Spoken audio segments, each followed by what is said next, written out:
In the grand theater of cosmic academia, where intellect was measured in quantum calculations per nanosecond, and wisdom was dispensed through crystalline neural networks, the Galactic Academy stood as a monument to organized prejudice masquerading as educational excellence. Oh, they called it the universal standard of cognitive classification, because nothing says we're not being speciesist quite like wrapping discrimination in bureaucratic terminology. The Academy floated serenely in the void between three star systems, its biomechanical spires reaching toward distant galaxies, with the smug confidence of an institution that had never been wrong about anything, ever. Well, almost never. There was that embarrassing incident with the Crystalline Collective believing themselves to be furniture for 3 centuries.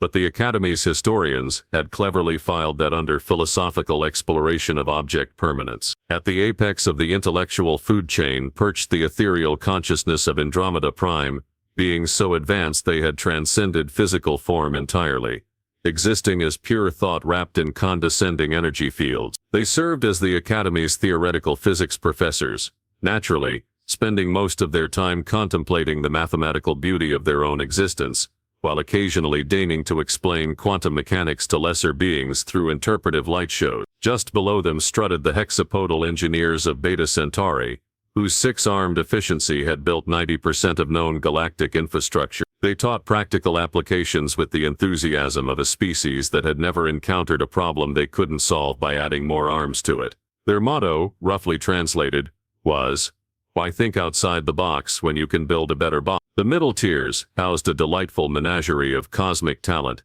The telepathic historians of Vega could access racial memories spanning millions of years, making them excellent librarians and absolutely terrible at parties. The temporal mathematicians of Wolf 359 calculated probability streams, while existing in 17 different time zones simultaneously, which explained why they were perpetually late for faculty meetings, but always knew what was going to happen in them. Further down the hierarchy came the hive mind biologists, whose collective consciousness made them brilliant at ecology, but utterly hopeless at individual decision-making. Below them were the silicon-based chemists, who had mastered the periodic table but still couldn't figure out why carbon-based life forms were so obsessed with water, when perfectly good molten sulfur was available. And then, at the very bottom of this intellectual pyramid, occupying a position so low it practically qualified as archaeological, sat humanity. The Academy's classification system had designated them as primitive carbon-based bipeds with delusions of competence, or as they were more commonly known in faculty lounges, those adorable pink disaster monkeys from According to the Academy's exhaustive intelligence metrics, humans possessed several critical flaws that made them fundamentally unsuited for higher learning.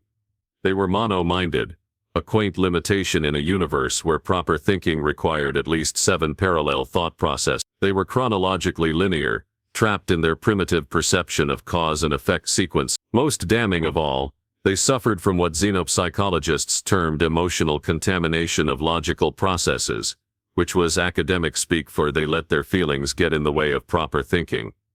The Academy's curriculum reflected these cosmic truths with scientific precision. First-year courses included 17-dimensional calculus for beginners, where students learned to solve mathematical equations that existed in spatial relationships their species hadn't evolved to perceive. Basic temporal ethics taught the moral implications of actions that wouldn't occur for several millennia, while introductory psionic theory required students to manipulate mental energies they didn't possess with organs they'd never developed. The testing system was particularly elegant in its impossibility.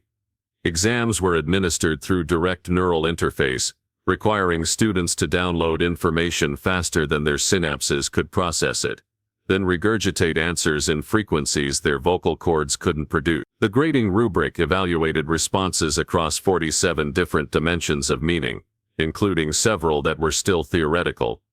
It was, the Academy proudly proclaimed, the most comprehensive educational experience in the known universe. The fact that it was also completely impossible for roughly 98% of galactic species was simply proof of its high standards. After all, excellence wasn't achieved by lowering the bar.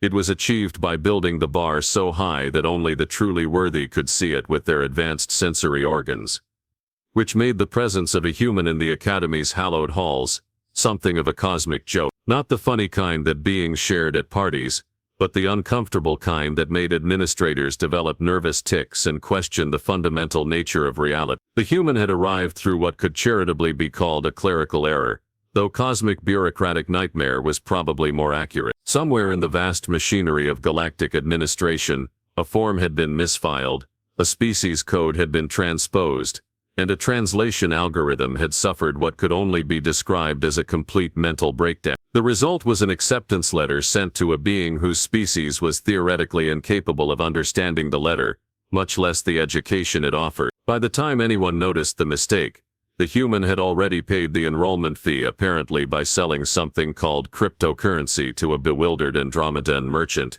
who was still trying to figure out what a Bitcoin was, and why anyone would want to mine. Galactic law being what it was, and the Academy's reputation for fairness being something they'd spent centuries cultivating, there was nothing to do but honor the acceptance and hope the problem would resolve itself naturally. After all, how much damage could one impossibly underqualified student possibly do to an institution that had successfully educated the galaxy's finest minds for over 10,000 years? The professors reassured themselves that the human would either quickly realize the futility of the situation and withdraw, or fail so spectacularly that it would serve as a cautionary tale for other species harboring unrealistic academic ambition. It was a reasonable assumption based on millennia of careful observation and classification. The Academy's xenobiological profiles were thorough, their intelligence assessments were scientifically rigorous, and their predictions had been accurate for longer than most civilizations had existed. What they hadn't accounted for,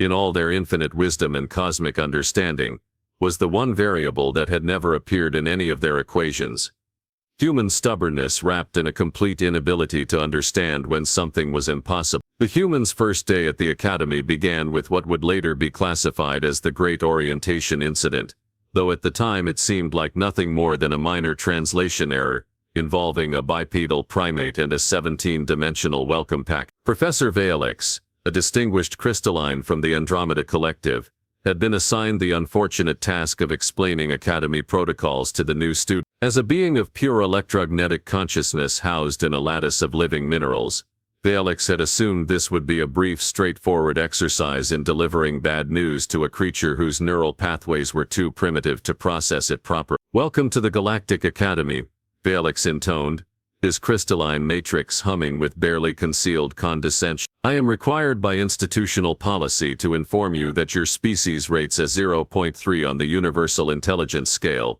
with a projected academic success probability of essentially zero." The human perched awkwardly on a chair designed for beings with entirely different anatomical configurations, nodded politely. "That's nice," came the response, delivered with the sort of cheerful obliviousness that made Valix's electromagnetic field flicker with confusion. "When do classes start?" This was not the expected reaction. The Academy's xenopsychological profiles clearly indicated that humans possessed sufficient pattern recognition to understand rejection. Yet here was one apparently treating a cosmic insult as small talk about scheduling. "Perhaps you misunderstood," Valix tried again, adjusting his frequency to what the translation matrix assured him was simple terms. "Your species lacks the cognitive architecture necessary to comprehend our basic curricula. The mathematical concepts alone exist in dimensional frameworks your brain cannot visualize." "Sounds fun," the human replied, pulling out what appeared to be a primitive data storage device covered in tiny symbols. "I brought a notebook.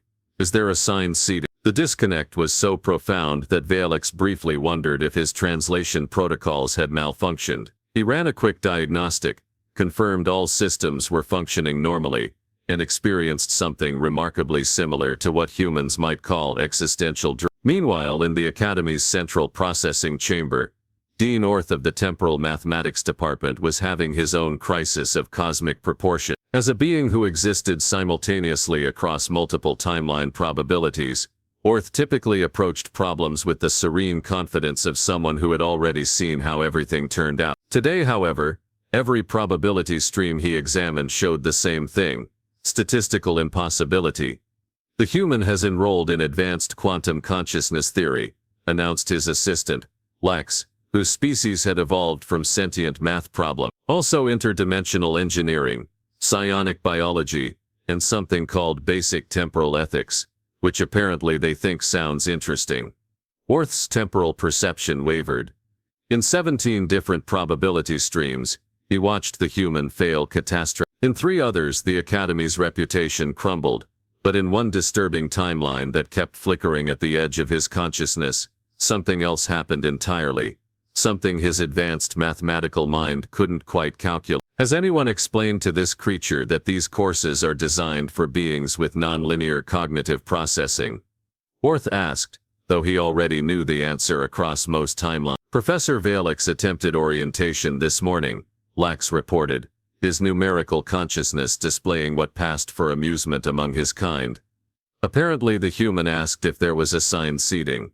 The first actual class proved to be an exercise in cosmic farce. Advanced quantum consciousness theory was taught by Professor Zenth, whose species had evolved beyond physical forms so completely that they existed as mathematical equations with tenure. The classroom itself was a marvel of impossible architecture, a space that folded through dimensions students were required to perceive simultaneously, while processing information that existed in 17 different states of quantum superposition. 23 of the galaxy's brightest young minds arranged themselves in the metaphysically correct positions, their various sensory organs, probability clouds, and consciousness matrices, properly aligned to receive wisdom that transcended conventional understanding. And then there was the human, sitting in a perfectly ordinary chair, staring at a perfectly ordinary notebook, apparently waiting for someone to start talking. Professor Zenth began the lesson by manifesting the fundamental equations of consciousness as living geometric forms that danced through subspace while singing the mathematical principles of self-awareness. It was by all accounts a transcendent educational experience that elevated the mind beyond conventional boundaries of existence. The human raised their hand. "Excuse me," came the voice, cutting through dimensions of pure thought like a rusty blade through silk. "Could you repeat that last part? I missed it while I was trying to write down the first part." The silence that followed was so profound it created its own gravitational field. 23 advanced students turned their various attention-focusing organs toward the source of this cosmic disruption, while Professor Zenth's mathematical consciousness experienced what could only be described as a syntax error. The lesson exists in simultaneous quantum states, Zenth managed, his equation form flickering with uncertainty. Linear note-taking is conceptually impossible. "Oh," the human said, and then did something that would be discussed in faculty meetings for the next several decades. "Could you maybe go a bit slower then?" It was at this moment that Hex, a 6-armed engineering prodigy from Beta Centauri, experienced his first moment of genuine doubt about the cosmic order. He had been attending the Academy for 3 cycles, his superior intellect allowing him to process Professor Zenth's lessons with the ease his species was known for. But watching this primitive biped calmly request that impossibility be made more convenient, triggered something his sophisticated mind had never encountered.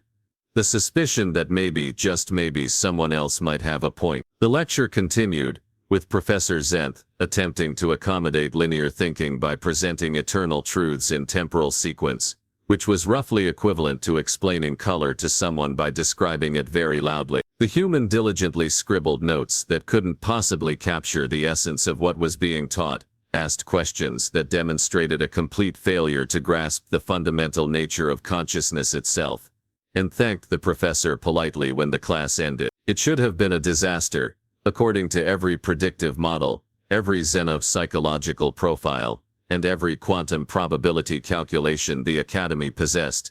The humans should have fled screaming into space, or simply dissolved from cognitive overload. Instead they packed up their primitive notebook, asked Hex if he knew where the cafeteria was, and wandered off to their next class with the cheerful determination of someone who had just learned something useful. Back in the administrative chambers, emergency meetings were being called, probability matrices were being recalculated, and several professors were beginning to question whether 10,000 years of educational excellence might have missed something important about the nature of learning itself.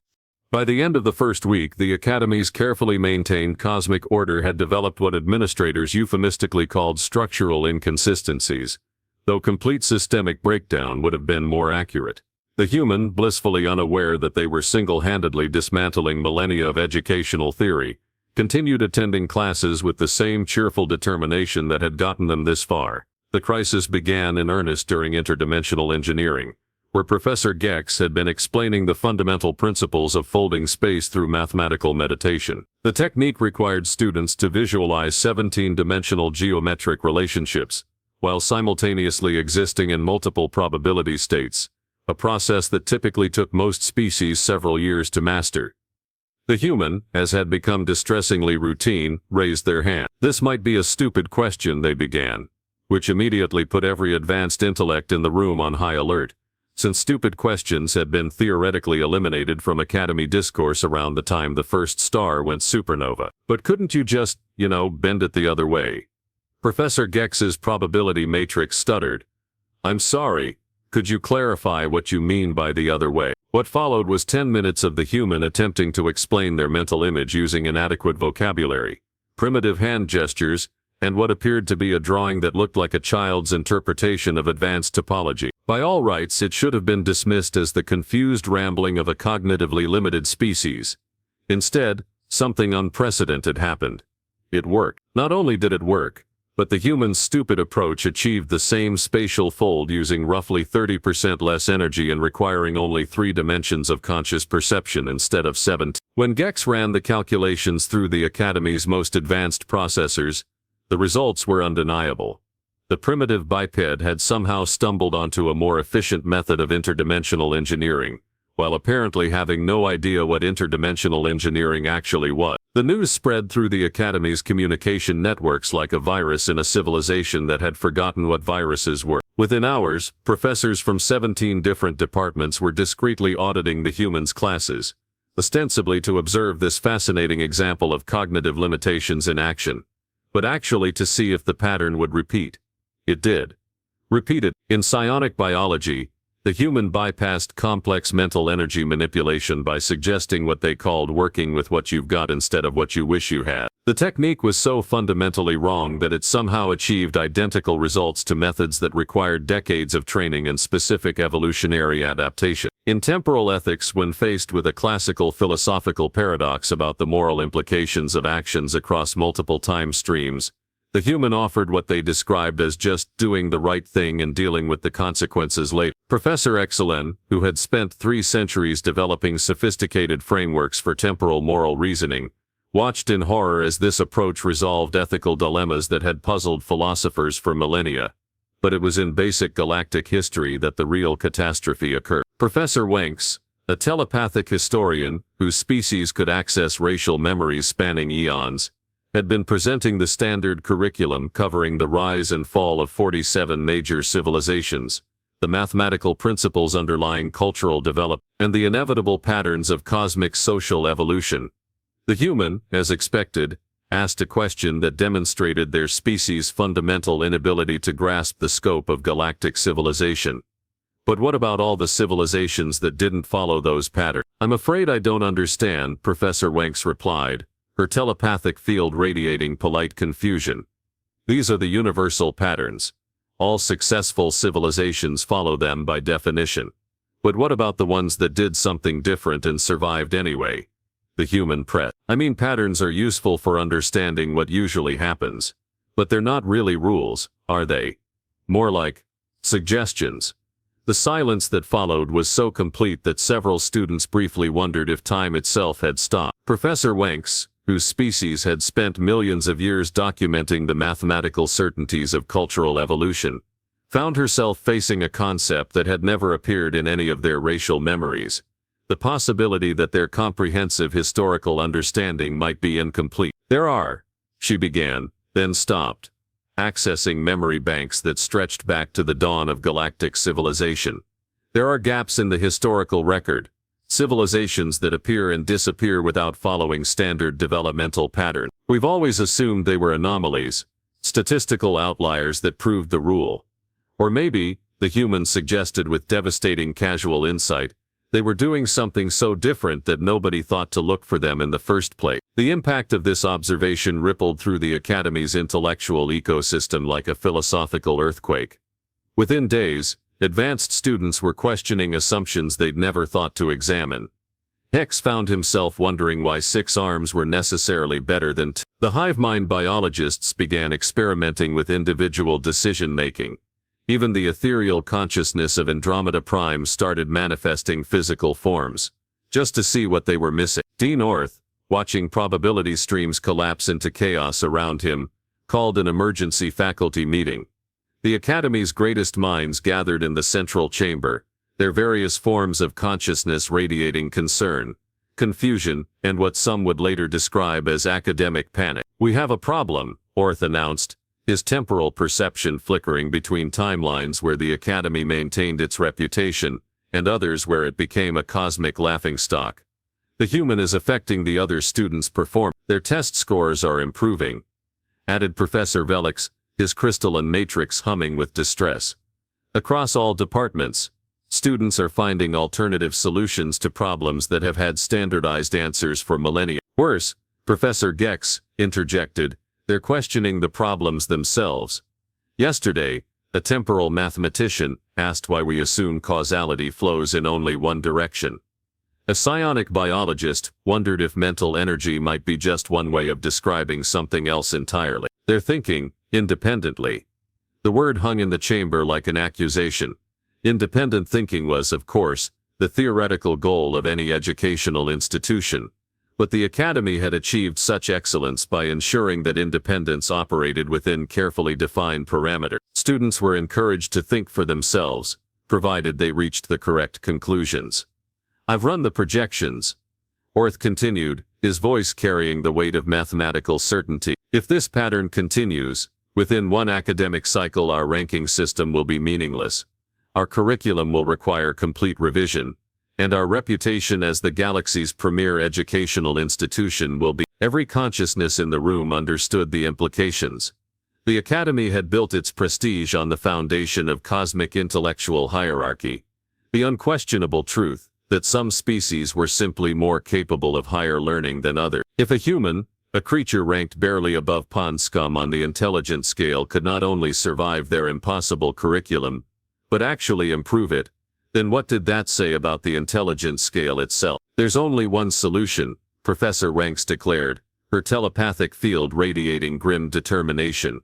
"We have to prove that this is all coincidence, random chance, a statistical anomaly that will correct itself naturally." And so began what would later be known as the Great Academic Persecution, though the faculty preferred to think of it as intensive educational assessment. They designed tests specifically to expose the human's cognitive limitations, problems so impossibly complex that failure would vindicate 10,000 years of educational theory and restore the natural order. It was a reasonable plan, based on sound academic principles, and unshakable confidence in their own intellectual superiority. What they hadn't considered was that by this point, they weren't just testing one stubborn human anymore.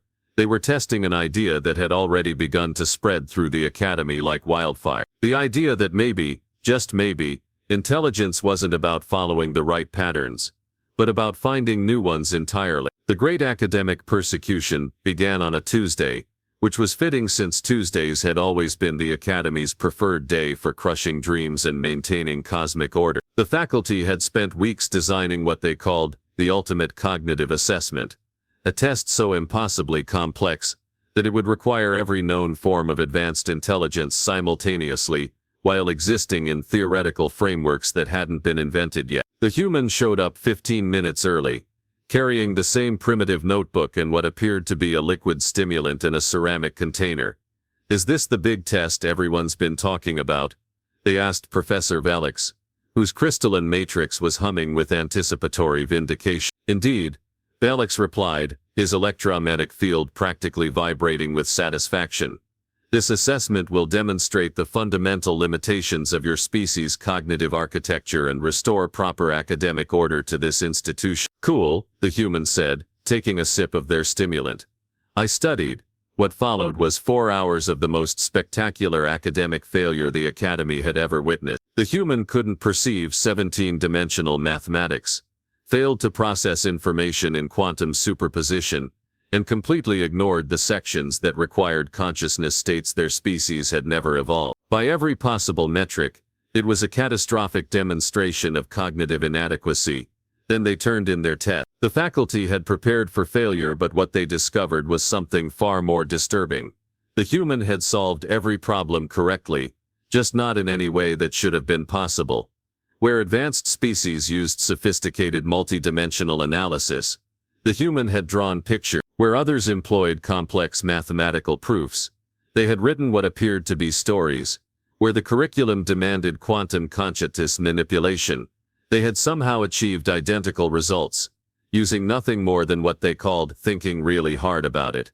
Professor, his temporal perception scattered across probability streams that no longer made sense, stared at the test results with the expression of a being whose entire understanding of reality had just been gently but firmly corrected by a creature that probably couldn't spell quantum without help. They reduced a 47-dimensional engineering problem to basic geometry, he announced to the emergency faculty meeting that had been called within minutes of the test evaluation.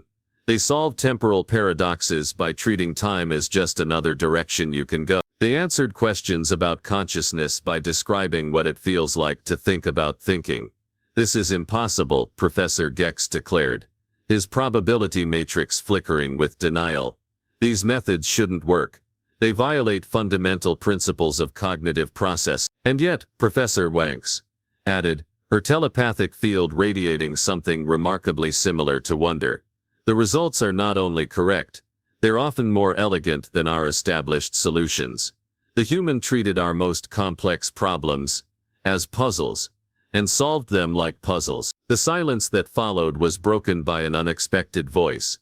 Hex, the six-armed engineering student who had been watching this academic revolution unfold from the beginning.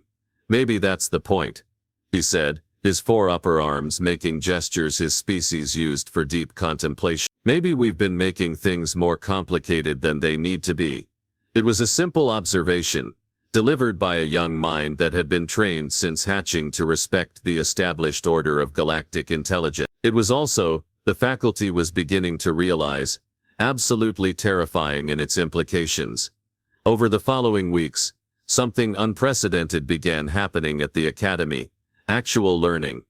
Students started approaching problems from directions their species had never considered. The hive mind biologists discovered that individual perspective could reveal patterns their collective consciousness missed. The ethereal beings of Andromeda Prime found that having physical form occasionally provided insights that pure thought couldn't achieve. Most disturbing of all, the students were enjoying it. Education, which had always been a serious matter of absorbing predetermined knowledge through approved methodologies, had somehow transformed into something resembling. Students were collaborating across species lines, combining their various cognitive abilities in ways that produced results none of them could achieve alone. The Academy's ranking system, that beautiful monument to organized prejudice, began developing what administrators called interpretive flexibility. Species that had been classified as intellectually limited started demonstrating capabilities in areas their profiles said were impossible. Meanwhile, some traditionally high-ranking species discovered that their specialized forms of intelligence, while impressive, were not necessarily superior to other approaches. Just Dean Orth, observing these changes from his unique temporal perspective, realized he was witnessing something that had never appeared in any of his probability calculations: institutional evolution in real time. The Academy wasn't just changing its methods, it was changing its fundamental understanding of what education meant. 6 months after the humans' arrival, the Academy published its first revised curriculum in over 2 millennia. The new guidelines included radical concepts like multiple solution pathways, species adaptive learning frameworks, and cognitive diversity appreciation. The traditional intelligence rankings were replaced with something called capability matrices that measured different types of thinking rather than ranking them hierarchically. The human, blissfully unaware that they had single-handedly revolutionized galactic education, continued attending classes with the same cheerful determination that had started everything. They still asked questions that made professors reconsider fundamental assumptions, still took notes in their primitive notebook, and still occasionally requested that impossibility be made more convenient. But now, instead of cosmic horror, these requests were met with curiosity. Other students began asking similar questions. Professors started exploring alternative explanations, and the Academy's halls buzzed with the kind of intellectual excitement that had been missing for centuries. On the day of graduation, a ceremony that had been hastily redesigned to accommodate the fact that success could no longer be measured by a single universal standard, Professor Velix approached the human with something resembling humility radiating from his crystalline matrix. "I owe you an apology," he admitted. "When you first arrived, I assumed your species' limitations would prevent you from contributing anything meaningful to our academic community." The human looked up from packing their notebook, the same primitive storage device that had somehow helped reshape galactic understanding of intelligence itself. "Oh, that's okay," they replied with the kind of casual forgiveness that had become characteristic of their entire academy experience. "I figured you probably knew what you were talking about. I just really wanted to learn stuff." And there it was, Velix realized, the variable that had never appeared in any of their equations. The simple desire to learn, uncomplicated by assumptions about what was possible, or appropriate, or academically rigorous. The human had never tried to prove they were intelligent by galactic standards. They had simply been curious about everything, and stubborn enough to keep trying when things seemed difficult. As the human walked away, diploma in hand, and cosmic revolution trailing behind them like an afterthought, Velix experienced something his species had never documented in their crystalline archives. The profound humility that comes from discovering you've been magnificently, completely, and rather embarrassingly wrong about something you were absolutely certain you understood. The Academy continued to exist as the galaxy's premier educational institution, though its definition of premier had expanded considerably. Students still came from across the cosmos to learn from the finest minds in existence. But now those minds included professors who had learned that sometimes the most profound wisdom came not from advanced cognitive architecture, but from the simple willingness to ask, "But what if we tried it differently?" And somewhere in the vast database of academic records, filed between temporal paradox resolution and quantum consciousness theory, sat a note written in primitive symbols on processed plant matter. Intelligence isn't about being smart in the right way. It's about being curious enough to find new ways to be smart. It was, the Academy's historians would later note, possibly the most important academic insight in galactic history. That it had been written by a species previously classified as primitive carbon-based bipeds, with delusions of competence, was just another reminder that the universe's greatest truths often came from the most unexpected sources. After all, it had only taken one stubborn human to prove that sometimes the best way to change everything was simply to show up and refuse to accept that anything was impossible.